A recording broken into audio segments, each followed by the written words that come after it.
Hello and welcome to another segment of Western Wisconsin Journal. I'm Jamie Johnson, the legal and government correspondent. And today we have a government official, actually an elected official here with us, Patty Schachtner. Patty, welcome to the show. Thank you so much for having me, Jamie. Patty is not a stranger. You've been on the show a couple times, once as a candidate at least. There was a special election and you were elected to fill out Sheila Harsdorf's term in January of 18. Yes, I was. I mean, it seems like it was just yesterday, but it was exciting. And now, as I'm going into my third year, I know the roads, back roads, and highways from Menominee to Webster very well. I've traveled a lot through the district. I've met a lot of people, heard a lot of stories, and it has really been an honor and pleasure for me to have this experience, and I'm really excited to keep going with it. Okay, well, excellent. Well, yeah, the purpose of today's interview is to kind of a look back, if you will. Want to hear about that learning curve that you had as a first-time legislator. And, you know, kind of a unique perspective because with taking over Senator Harsdorf's rest of her term, she actually was elected and she was there to negotiate. I think she was on the Joint Finance Committee. And so that would have been in 2017, because the budget cycle is a 2-year budget, and the big fight over the budget is in the odd-numbered years. So you didn't have any of that budget fighting your first year. Correct. My first year, I got into there right in kind of the middle, and we only had, and it was, the off year, so we only had like 4 session days though. That whole year. There wasn't a lot.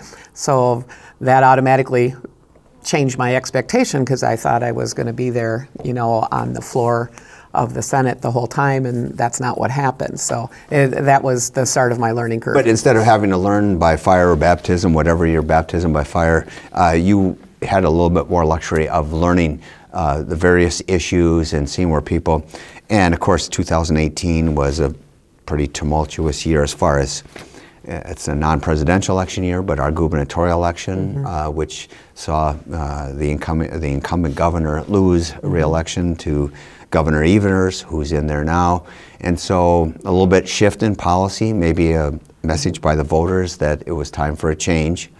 No change, though, in the Senate. The Republicans have had firm control of the Senate and the Assembly for a few years. There was a time, I remember, when it was split, or at least a 17-16 vote, so that if there were any moderates left in the Senate, they had a little bit of a voice. What is the split now in the Senate? 1914. Okay, so getting close to veto proof. Yeah. They only need 3 more seats for veto-proof majority in both the Senate and the Assembly. So, of course, that's a huge goal. It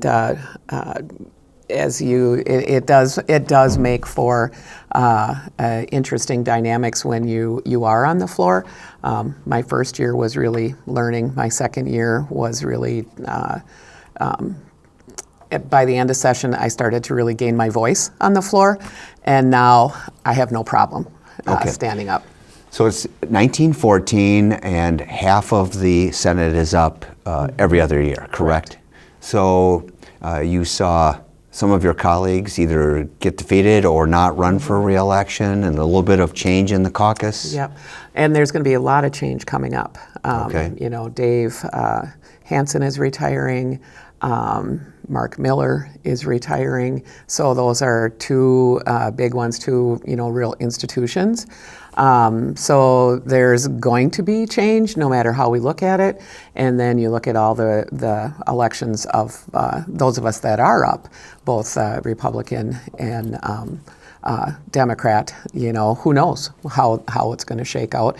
And it's going to be very, very competitive across the state of Wisconsin. A few more voters getting out in this year's election come November. Yeah, and it's a presidential, so it's going to be It's going to be really interesting. We'll talk about that later in the year, all right, the election part of this. But let's just focus again on what happened, because you have a different perspective. We just interviewed Shannon Zimmerman, who's in the Assembly, from the 30th district. First of all, the number of your district is the 10th. District 10th, yep. And so then you have the 28th, 29th, and 30th assembly districts. Right. It's basically 3 assembly districts per Senate district. And so tell us, our viewers, what geographic area do you cover? So it's part of Dunn County, part of Pierce County, part of St. Croix County, only Forest Township goes into the next district. Pretty much all of Polk County, and then part of Burnett County. It covers 172,000 people. So I represent all 172,000. I don't ask them when they call what's the letter behind their name. I just ask them what their problem is, and when I visit with them, and try to help find solutions. So I think that's how I'm used to doing work as a public servant. Starting out in EMS and now working still as a death investigator. I'm a problem solver, and there are certain things that I don't even come into the equation. Now, when you were a candidate for the Senate, you were on the school board, no longer on the school board? No, not on the school board. I still do work as the medical examiner and still, go out and do investigations. So keeps me grounded, and it's a constant reminder that I'm working for individuals. And family-wise, have you had grandchildren yet? Or? So my husband and I, 6 kids. We'll be married 42 years in February, and we have 12 grandchildren. 12. So yeah, we're pretty excited about that. All right, that number didn't change since the last election? Yes, it did. Okay, We've got 3 new ones. Okay, I thought that was a little bit more. Yeah, I'm behind you. We have 2, but they're great, aren't they? Yeah, we had twins in July, so that's a whole new experience for us. Well, with 12 grandchildren, you really you look at them, and how many of them live in Wisconsin? 9. Okay, Yep. 9 of the 12 live in Wisconsin, Yep. and you think about you're there in the legislature impacting their futures. Yep. So tell me a little bit about what it was like to be in the minority in the Senate, but you've got a Democratic governor, and so what kind of role did you play as a freshman? Well, almost sophomore legislator in this last year in 2019. So when I really ran on the topic of mental health, just awareness. Mm-hmm. The fact that mental health is in the front of every conversation and healthcare is on the front of every conversation really tells me that I was really successful in bringing that topic right front and center. It's not going away, and I'm super proud of that. As far as actual legislation that I've gotten passed myself on the topic of mental health, I haven't had a lot. We've gotten some telehealth coverage, but not actual mental health. We're still working on it. There's we have a crisis intervention bill that we're talking about. There's the mental health for farmers. There's the crisis center in Eau Claire. I have religiously signed on and support all the bills for mental health because that's how big the problem is. So that there to me is critical. So we have to, work together to address that issue. Is there a lot of posturing going on? Of course. But when we talk about mental health, I utilize my personal experience as not only in the EMS, but as a death investigator who sees hands-on what happens with untreated addiction, untreated trauma, untreated mental health issues. And there are a lot of times policymakers don't have that hands-on view. So if you don't have that in your experience, it is more transactional than transformative. And I really look to be a part of transformative legislation. And I know the transactions are very important and a key part. But when we talk about how much of an investment we are going to make in mental health, it's really big. It's really big, and to think that it's not is not realistic. Well, it permeates so many other problems because we're talking about, in criminal reform in our prisons and so forth, we have so much it is rooted in addiction, and drug abuse many times gets started by people self-medicating for mental health issues. A vicious cycle. Well, 70% of the people in our jails and prisons struggle with a diagnosed or undiagnosed mental illness. 70%. So that is just one population that's contained and that we know about. Right. And then you see the overlap into education, because on the school board, and we're struggling with anxiety, and we're seeing younger and younger students struggling with depression and anxiety and stress. Yeah. And that's, one of those things. I mean, it's like when you look at the children and behaviors and the fact that, we haven't really adequately funded special education for such a long time and the impact that makes.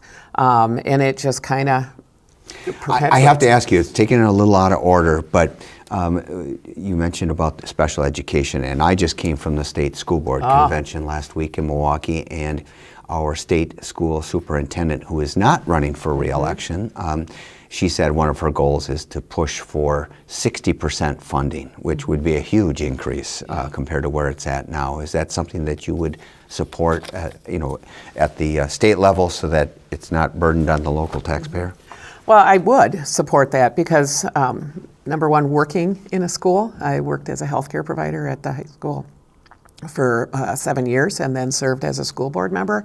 I mean, I know how important it is, and I know the shortages that are out there. So we need those money to help work with our students with special needs, because right now we're taking money from general education to take care of that. And so it impacts even the students that are not directly on IEPs. Right. So everyone's impacted by that decision. And you mentioned about your role in providing health care. You are a CNA, certified nurse? Yes, I back in 1978 when I took my class. Okay. And this is segueing into another topic that came up in the last session, was an attempt to change the licensure requirements. There's SB 74. It's actually a bill that you co-sponsored, and it made it into law. Tell us our viewers a little bit about that. And that was also a bipartisan issue. So SB 74, the interstate medical license. The interstate medical license. I thought you were talking about the CNA. Okay. So yes. So we have so many doctors. We're on the border that practice both in Wisconsin and Minnesota, and for our system, and Health Partners is a huge part of our system, for that to work effectively, you have to be able to have licensures that go back and forth between the two states. Not having that would have been a huge detriment to all of the systems that we have up and down D10. So a lot of people that are watching this right now probably get their health care on both sides of the river. Right. So for us, it's a very, very important thing. Especially. And I apologize if I confused with it, because the CNA was the number of hours for training. Right. And actually is a veto. So you were on the side opposite of our Democratic governor on that one. Yes. Tell the viewers a little bit about that. So the CNA bill in Wisconsin, it's 175 hours of training, and Minnesota, it's 75 hours of training. The bill would have reduced the training to 75 hours. I heard from all of our nursing homes, and the shortage of CNAs is really important, and this was one piece that they felt would help them to recruit more people into the profession of CNA. I personally, struggled with lowering the training. However, I'm confident that with the onboarding of all the CNAs to our nursing homes, that there would have been a way to work through this. So I did sign on to the bill and signed on with my colleagues on the Republican side, and it was vetoed. So I'm sure there's ways that we can bring this back and try to figure out how to go through this. Because the veto was not overridden. No, it was not overridden, and it's still 125 hours. So we have to figure out how to really navigate through this issue of training and pay and everything that goes. Right, because it's certainly quality of care is what people are concerned about if you possibly reduce the training. But you were looking at also from the supply and demand. Yes. It's hard to fill some of these positions. We have aging baby boomers, and that population in our nursing homes is only going to increase. Right. We have over 38,000 constituents in District 10 that are over the age of 65, and the last baby boomer will turn 65 in 7 years. Okay. We will see 142% by 2030 in people who are going to need skilled and unskilled nursing care and personal care workers. And that's why I'm on the governor's task force for caregivers, is to really look at this problem and how do we figure it out, because we have our paid caregivers and then we have unpaid caregivers. And we have a lot of people now that are taking themselves out of the workforce to take care of their elderly parents because there's no room at the nursing homes because they don't have the staff. So you have someone leaving a profession to take care of their parents or whoever that family member is, and then when that parent dies, it could be years later. Now their skills they may have let their licenses lapse. There's a whole issue in there. And what are we going to do if we're going to focus on unpaid caregivers at home? How are we going to deal with that? And then we're still going to need skilled nursing. Skilled nursing is not going to go away, and nursing homes, we're going to need that. But we've lost over 19 nursing homes since 2016 in the state of Wisconsin. So our numbers of beds that are available for people are going down. Our number of people who need help in skilled nursing are going up. And we're not addressing that basic issue right there. So the CNA training is a piece, but is not the answer. No, but it's kind of more than symbolic, because it's like you say, a small piece, but still it's an entryway. And you'd be in a good position, having worked with Republicans to co-sponsor the legislation, to then maybe work with our Democratic governor. I imagine that's where kind of politics and the sausage making of politics happens, is kind of behind the scenes and trying to get something that would be acceptable to the governor and to your Republican colleagues is going to be the key. Correct. And I think forcing it down through a power play of a veto-proof legislation is not necessarily the best way to go. Especially if it's only one piece, because how do you get the other pieces in place if it's done by force? Right, and if it's done and it doesn't show any results. We are a data-driven society, and if you're going to force an opinion down and there's no data to prove that it was right, then you jeopardize the future then if they say, well, we tried that and failed, so now we're just going to ignore the whole shebang. Yeah, and it really is, it's an issue. Our aging population, it impacts everybody, and the decisions that we're making today, very few millennials and Gen Zers are in there, saying, hey, this is what I want, this is what we need, but they're the ones that are going to be impacted the most by the decisions that we make. Because it's about creating the jobs, the job openings. I mean, everyone wants to be for more jobs, but it requires some forethought like you're trying to do. And 80% of our CNAs are on Badger Care. So that says a lot about what they're getting paid.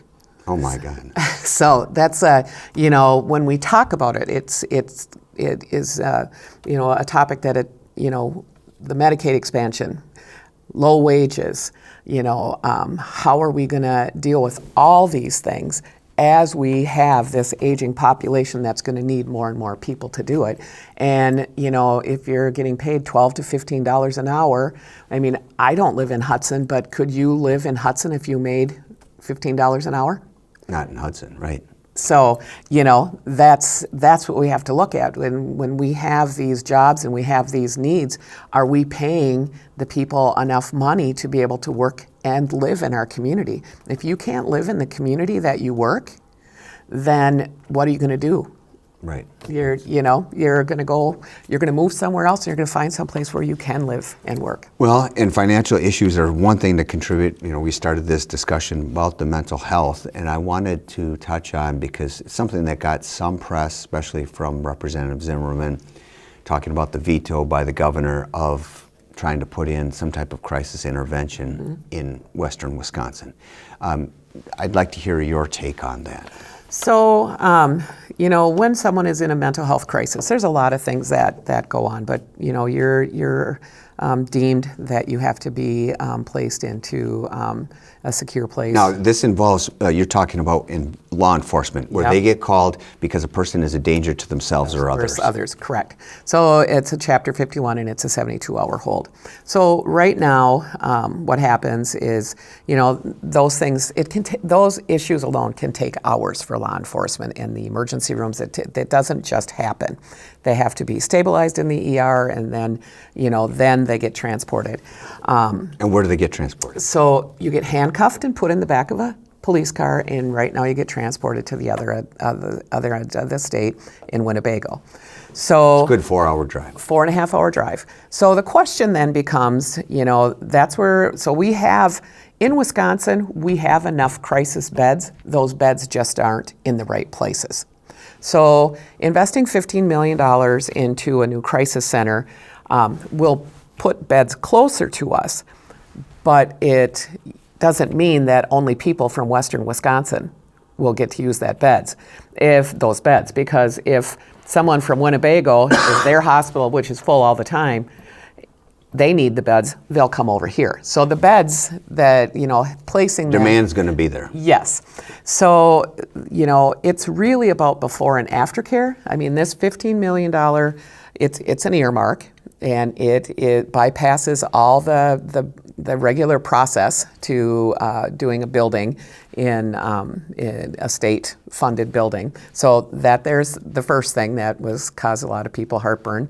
The second thing is it doesn't have any guarantees for the state that if it fails, that it needs to stay to be a mental health crisis center, or crisis center. So, but we have to have something.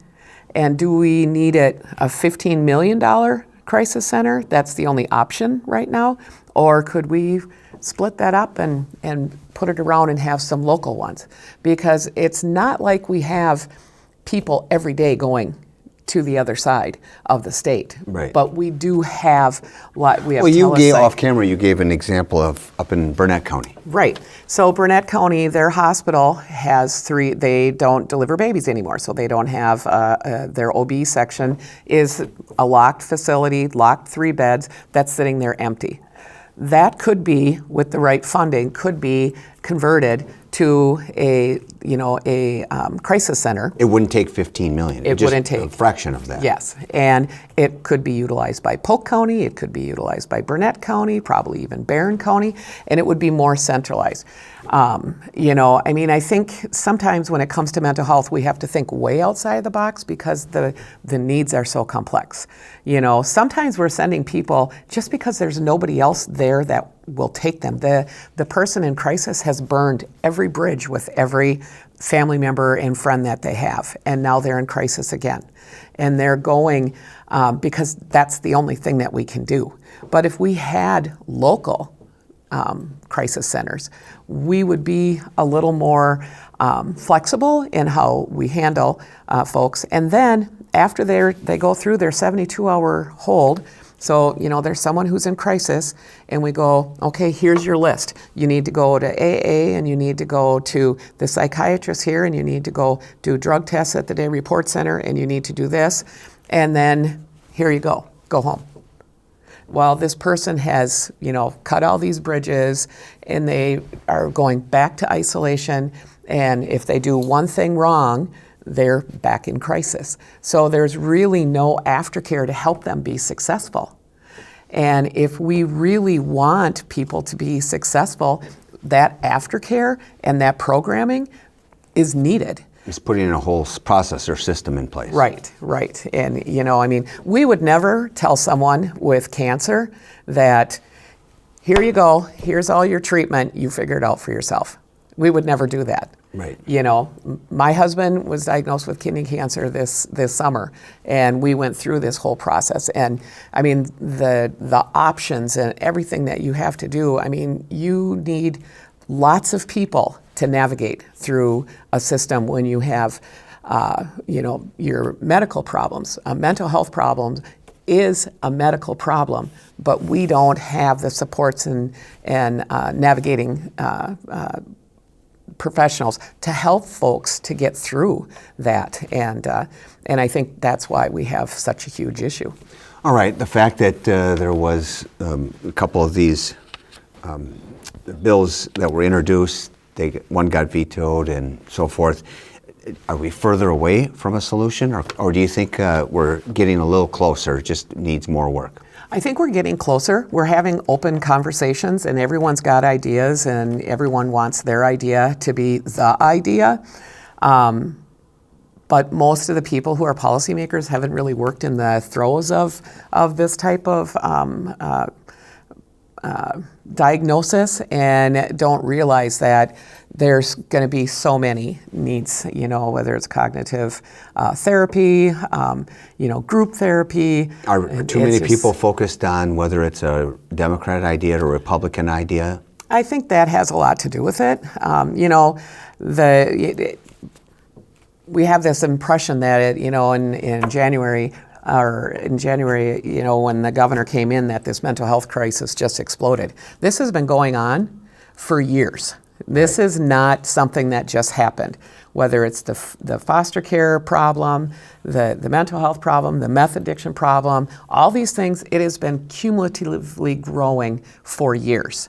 And under the trifecta of government, nothing was done, and nothing was done to address it. Now we're addressing it, and yes, it can be somewhat embarrassing to know that you were part of the process that didn't address it, but that's not what this is about. This is about real people, and now we're talking about it, and we have to continue to talk about it. It's about looking at root causes as well. Yes. I mean, I think we've been good in this state about bipartisanship when it comes to things like the use of Narcan and EMTs being able to administer that. But that's way late. It's after a person already has a drug problem and is starting to overdose, and then we're willing to do something. Why aren't we doing something which is much more cost-effective than the proactive end? Yeah, and the proactive piece is sometimes hard, because once you peel away one layer, then you realize, oh, there's another layer, and you don't really see how big the problem is until you get to the stinky part.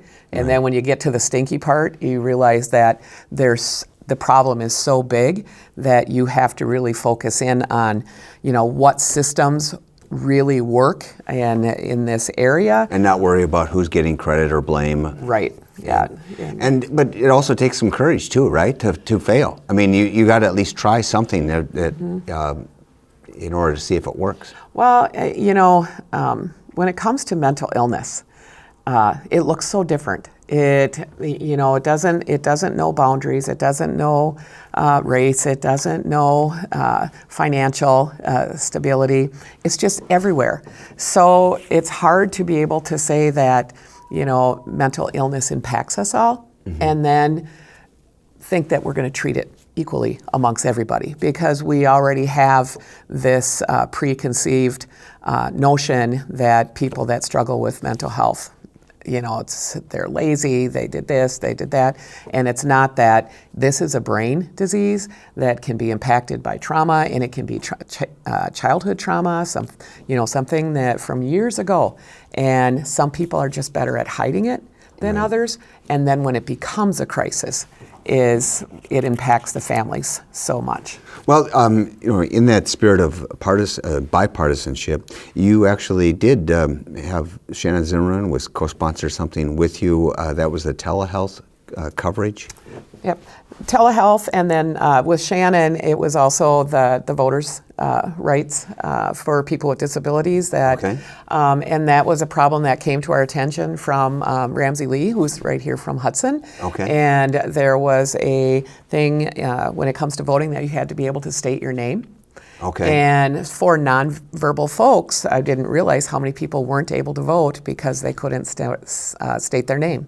So Shannon and I mean, we both know Ramsey, and Ramsey was very diligent, and we got it done.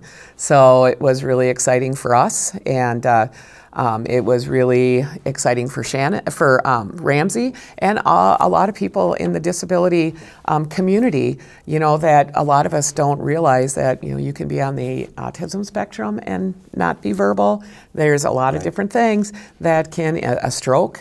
There's lots of different things. And should that impact your ability to vote? So that's one of those things I'm very proud of. Excellent. Now, and there was any others that I saw some chronic wasting disease was a group of bills surrounding that, and yeah, well, chronic wasting disease, again, with my background as a family from that did a lot of hunting growing up, and then also in the medical piece. It is kind of worrisome when you think about chronic wasting disease, and when we look across the river, how diligent they are on their program and how we are not. And their program being of testing? Testing, yes, okay. and really, excuse me. The testing is the key. We see that, we've had a case in Dunn County, we've had a case in Burnett County, there's a case in Eau Claire County. We know it's moving across the state, and this, impacts tourism dollars. It's a huge economic driver, but, young people that are getting into hunting are not going to stay with it if you're not testing the meat. So if we want to keep our hunting culture alive and well, then we have to make sure that we have safe meat to eat. And the one thing when we talk about testing is also the fact that for a lot of people, this is their only protein. Mm-hmm. So we have to educate them now that we don't, we register a deer online. There used to be a whole culture about deer hunting. You would go to the gas station or wherever it was, and everyone would show their deer, and you'd register it. And by cutting that piece out, that part of testing was eliminated. Just doing that simple thing of making people go back to register their deer, that we could have 100% of the data right then and there, and know exactly where we sit, and then be able to be effective in deciding what policies we're going to do when it comes to chronic wasting disease. But doing nothing is going to be a negative impact on the state. Okay. Well, I'm sorry we have to cut it off there. Our 30 minutes just disappeared, Patty. But it was great having you on, and great to hear how active you've been, and working for solutions, whether they're Democratic or Republican solutions.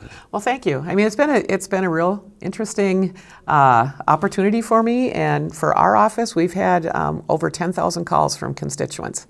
Wow. So we have, we're busy. Might not be solving a lot of problems on the floor of the Senate, but we're solving problems for people every day. Well, thank you for your work, and thank you for being on the show. Thank you so much for having me, Jamie. Absolutely. And I want to thank our viewers for watching another segment of Western Wisconsin Journal. Keep watching.